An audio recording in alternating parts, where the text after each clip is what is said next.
It's time to wake up. The people in power go out of their way to make sure that you are perpetually misled and manipulated. The majority's perception of reality, especially in the political arena, is not their own. It is shrewdly imposed upon them without them even knowing it. For example, the public at large actually believes the invasion of Iraq is going badly, as sectarian violence doesn't seem to stop.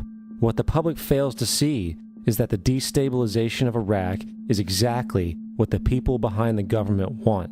This war is to be sustained so the region can be divided up, domination of the oil maintained, continual profits reaped for the defense contractors, and most importantly, permanent military bases established to be used as a launching pad against other oil-bearing, non-conforming countries such as Iran and Syria.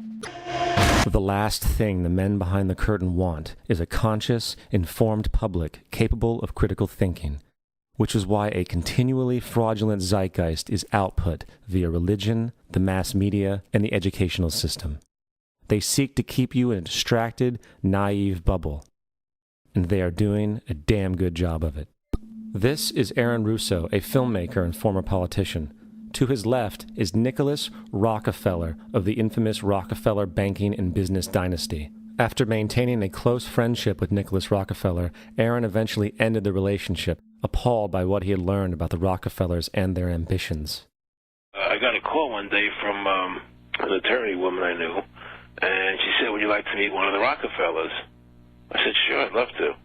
And we became friends, and he began to divulge a lot of things to me. So he said to me one night, he said that there's going to be an event there, and out of that event, you're going to see we're going to go into Afghanistan, so we can run pipelines from the Caspian Sea. We're going to go into Iraq to take the oil and establish a base in the Middle East, and we're going to go into Venezuela and try and get rid of Chavez. And the first two they've accomplished. Chavez they didn't accomplish. And he said you're going to see guys going into caves looking for looking for people that they're never going to find.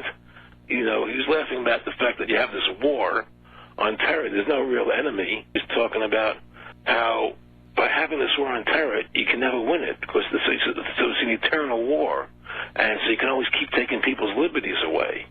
And I said, how are you going to convince people that this war is real? He says, but the media.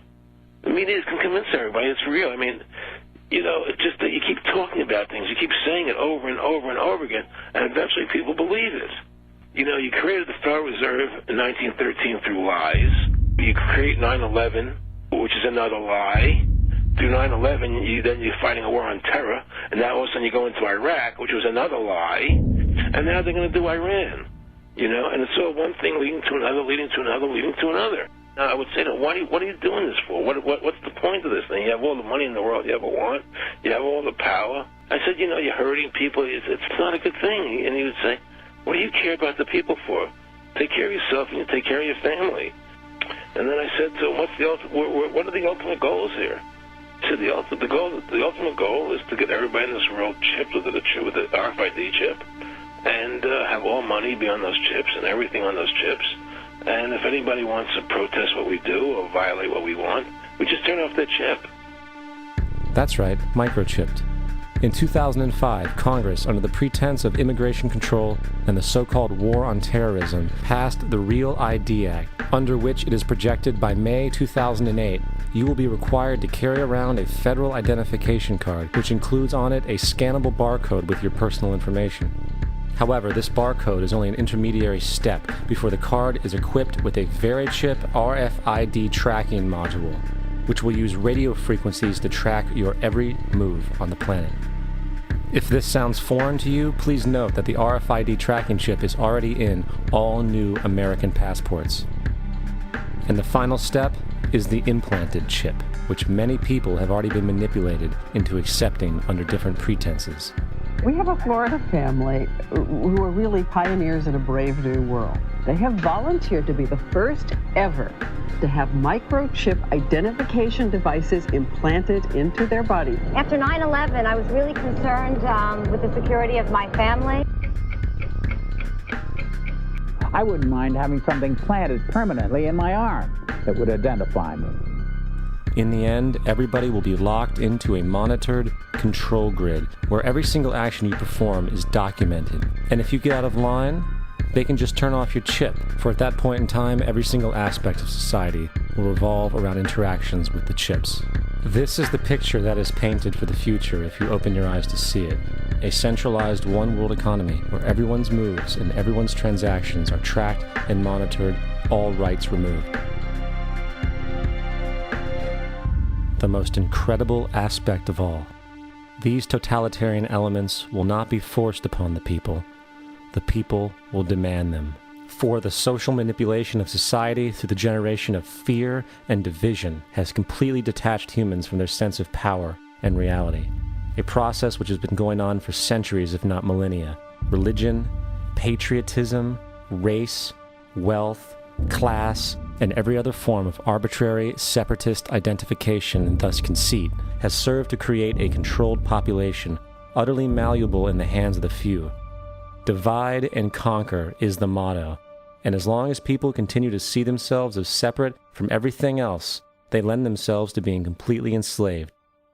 The men behind the curtain know this, and they also know that if people ever realize the truth of their relationship to nature and the truth of their personal power, the entire manufactured zeitgeist they prey upon will collapse like a house of cards. Now, in our culture, we've been trained for individual differences to stand out.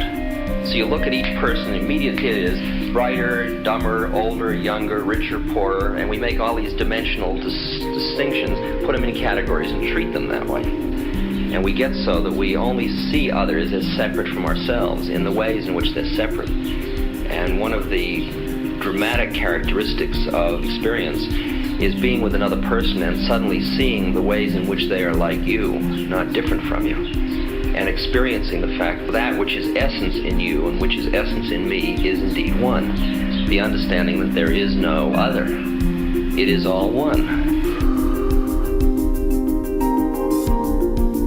And I wasn't born Richard Albert, I was just born as a human being, and then I learned this whole business of who I am and whether I'm good or bad or achieving or not, all that's learned along the way. Bill Hicks used to finish his shows with this.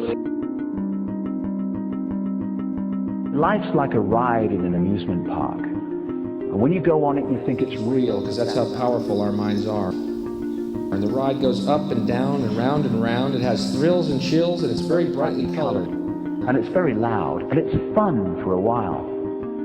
Some have been on the ride for a long time, and they begin to question, is this real, or is this just a ride? And other people have remembered, and they come back to us, and they say, hey, don't worry. Don't be afraid ever, because this is just a ride. And we kill those people. Shut him up, I've got a lot invested in this ride. Shut him up! Look at my furrows of worry. Look at my big bank account. My family, this has to be real. It's just a ride. But we'll kill those good guys who try and tell us that. You ever notice that? And let the demons run amok? But it doesn't matter, because it's just a ride, and we can change it anytime we want. It's only a choice. No effort, no work, no job, no savings of money. Just a choice right now between fear and love.